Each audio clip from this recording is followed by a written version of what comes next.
Sa video na to, pag-usapan natin kung ano ang nangyari dito sa Robinsons REIT.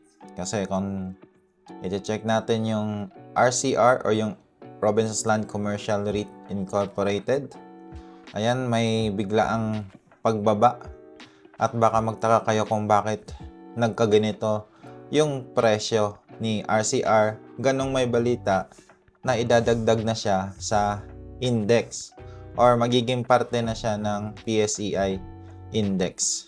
So ngayon pag-usapan natin yung pagbaba ng presyo ni RCR. So para lang malaman nyo, meron tayong ownership ng RCR. Meron akong hawak na 4,000 shares sa stock na to, and yung average cost ko is nasa 7.24. Pero ngayon ay nag-close siya sa 7.56, ayan, from 7.84 nung nakaraang trading day. Pero ngayon ito siya 7.56. So, chinek ko yung RCR dito sa PSE Edge website and tiningnan ko lang yung company disclosure. So, for this day, which is January 27, wala namang major announcement dito. So, chinek natin yung kanyang parent company, which is yung Robinsons Land Corporation.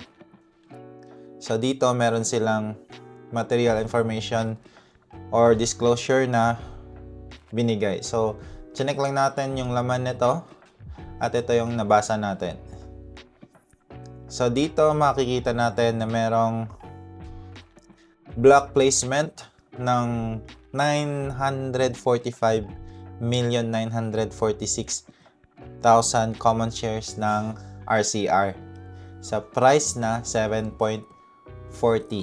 Ibig sabihin nito, si Robinsons Land Corporation magbebenta siya ng shares na ganito kadami sa price na 7.40.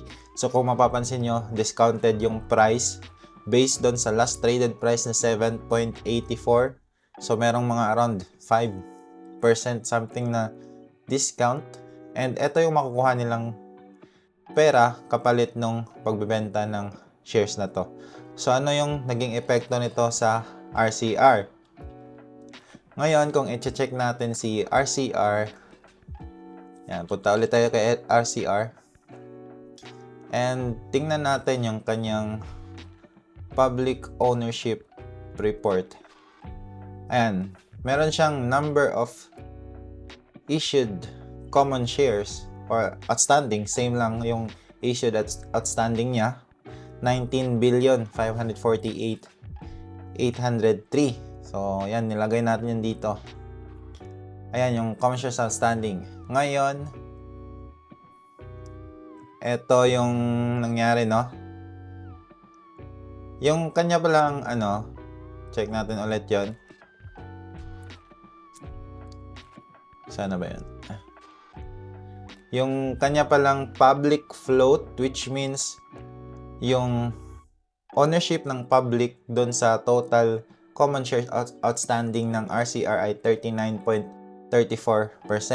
So ito yung total outstanding shares na ino-own ni public, at 7.6 billion.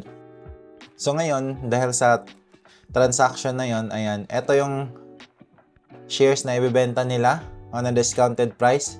So ito yung public ownership, no? That's 39.34 before this transaction. And yung private ownership naman, etong public, ito yung hinahawakan ng mga shareholders na hindi kasama or hindi yung may-ari ng RCR, hindi yung mga merong control sa business, yan. Yung retail investors, yung mga funds, yung mga lalaking fund managers na bumibili, kasama sila sa public. Pero kung may-ari ka ng kumpanya, kasama ka sa private, no? So, after nila ibenta yung 945 million na shares, ang mangyayari is madagdagdag, makukuhaan to ng 945, malilipat siya sa public. So, ang mangyayari, magiging 8.6 billion na yung public ownership, no? Kasi ibebenta nila. hindi disclose kung sino yung mga buyers, no, pero etong block placement na to ay ginawa nila privately, and yun, so hindi natin alam kung sino talagang mga buyers. So dinisclose naman nila merong mga international at local buyers, no. So ngayon, ang mangyari, 44.18% na yung magiging public float ng RCR. And yung kanyang private percentage ay nasa 55. Importante to kasi nasa batas ng REITs, no, na kailangang 33.33% yung public float ng isang REIT sa stock market, no. Kaya bakit nila to ginagawa? Sa tingin ko, ginagawa nila to para mag-increase yung public float, kasi possible na mag-infuse sila ng asset. It's either this year or next year. So pag nag-infuse sila ng asset and kapalit yon ay shares, possible na madadagdagan yung number of common shares outstanding and bababa yung public percentage, no. Kaya tinataasan nila through this block sale. So ayun, dahil doon nga sa malaking transaction na yon, kaya etong price ni RCR ay biglang bumaba dahil nga sa 7.40 yung transaction na yon. So ikaw, kung alam mo yung mga nangyayari sa mga pinag-i-investan mong stocks, hindi ka matatakot pag nangyayari to. Sa halip, kung dividend investor ka, mas magugustuhan mo pa nga magdagdag kasi hindi naman to araw-araw nangyayari itong mga ganitong senaryo. So parang siya, tinitingnan ko siya as investment opportunity. So tingnan mo, kung bibili ka sa price na 7.50 or 7.60, and then yung niya ngayon, yung quarterly dividend rate niya ay 0.106 times 4. Ayan yung annual niya, divide mo sa 7.60. So meron kang 5.57% na dividend yield. So kung hindi nangyayari tong block sale na to and nabili mo sa 7.80, so meron kang 5.43. So mas napaganda pa nga kasi mas tumaas pa yung dividend yield mo. So ayun lang yung explanation kung bakit bumaba yung shares ni RCR ngayon.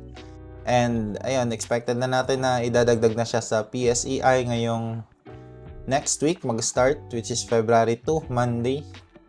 So possible na may mangyari din sa share price ni RCR dahil may mga fund managers na nagtatrack ng index, no, at kailangan nilang i-add si RCR sa kanilang mga funds na minamanage. So possible effect nun ay maraming bibili ng RCR shares kapag dinagdag na siya sa index.